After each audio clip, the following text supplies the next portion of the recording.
அனைவருக்கும் வணக்கங்க. இன்றைக்கி நம்ம பார்க்க போகிறது என்னென்னா, பவர் வீடரில் வந்து கியர் ஆயில் வந்து எப்படி சேஞ்ச் பண்ணுறது அப்படிங்கிறத பற்றின வீடியோ தாங்க. சென்டர் ரோட்டரியில் உள்ள கீர் ஆயிலுங்க, பேக் ரோட்டரியில் உள்ள கீர் ஆயிலும் எப்படி மாற்றுன்றதை பார்க்கலாங்க. இன்ஜின் ஆயில் எப்படி மாற்றுன்றதை பற்றி ஏற்கனவே வீடியோ போட்டிருக்கோங்க, நம்ம சேனலில் பார்க்கலாம், பாருங்கள்.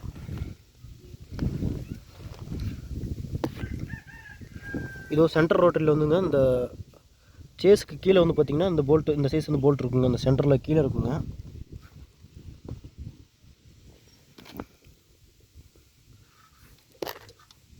கீழே இந்த இடத்துல இருக்குங்க.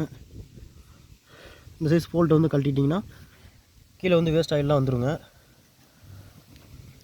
இது வந்து பார்த்திங்கன்னா மேலே வந்து ஆயில் வந்து ஃபில் பண்ணுறதுக்கான கேப்புங்க. அது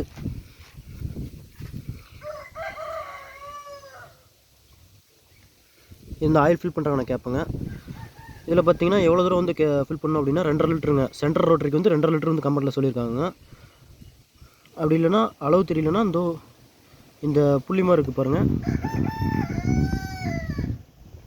இந்த புள்ளிமா இருக்குது, அந்த பெருக்கல் குறி இருக்குது பார்த்திங்களா, அந்த பெருக்கல் குறி இருக்க வரைக்கும் வந்து ஃபில் பண்ணணுங்க. இந்த வேமா வீடரில் வந்து பார்த்திங்கன்னா 2 சைடுமே வந்து இருக்குங்க கேப்பு. இந்த சைடு இருக்குங்க,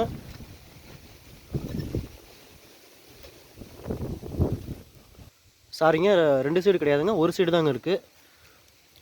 கியர் பாக்ஸுக்கு வந்து ஒரு சைடு தாங்க ஆயில் மாத்திர மாதிரி இருக்குங்க. அதே இன்ஜின் ஆயில் மட்டும்தான் வந்துங்க 2 சைடுமே கேப் இருக்குங்க. இதோ பாருங்கள், லெஃப்ட் சைடு இருக்குதுங்க. இது ரைட் சைட்லைங்க. இன்ஜின் ஆயில் மட்டும் வந்து 2 சைடுமே மாத்திர மாதிரி கேப் இருக்குங்க. ஆனால் கியர் ஆயிலுக்கு வந்து ஒரு சைடு தாங்க இருக்குது, லெஃப்ட் சைடு இருக்குங்க. இது மூலிமா வந்து ஆயில் வந்து ஃபுல்லாக வெளியே வந்ததுக்கு அப்புறமேட்டுக்கு நட்டை போட்டு மேலே வந்து ஆயில் ஃபில் பண்ணி டாப்அப் பண்ணிக்கலாங்க. அதே இப்போ வந்து பேக் ரோட்டரிக்கு வந்து ஆயில் மாற்றணும் அப்படின்னா அதேமாதிரி தாங்க.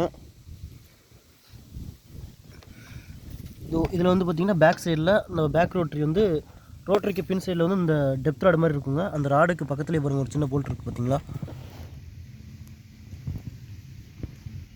இந்த போல்ட்டை வந்து ஃபுல்லாக கழட்டி விட்டுருணுங்க. கழட்டி விட்டு ஆயில் ஃபுல்லாக வெளியே வந்துடணுங்க.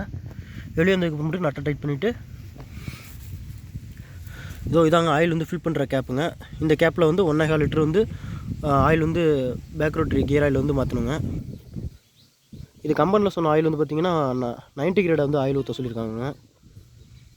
கியர் ஆயிலுக்குலாம் வந்து 90 கிரேட் ஆயிலுங்க. அதே வந்து இன்ஜின் ஆயில்னால் 2040 வந்து சொல்லியிருக்காங்க.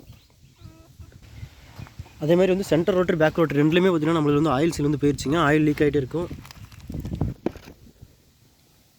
இங்கே பாருங்கள், ஆயில் லீக் ஆனது தெரியுங்க உங்களுக்கு. அது இனிமேல் ஆயில் எப்படி இந்த ஆயில் சீல் மாற்றுறது அப்படிங்கிறத வந்து அடுத்த வீடியோவில் பார்க்கலாங்க. வீடியோ பார்த்தாலும் எனக்கு ரொம்ப நன்றிங்க.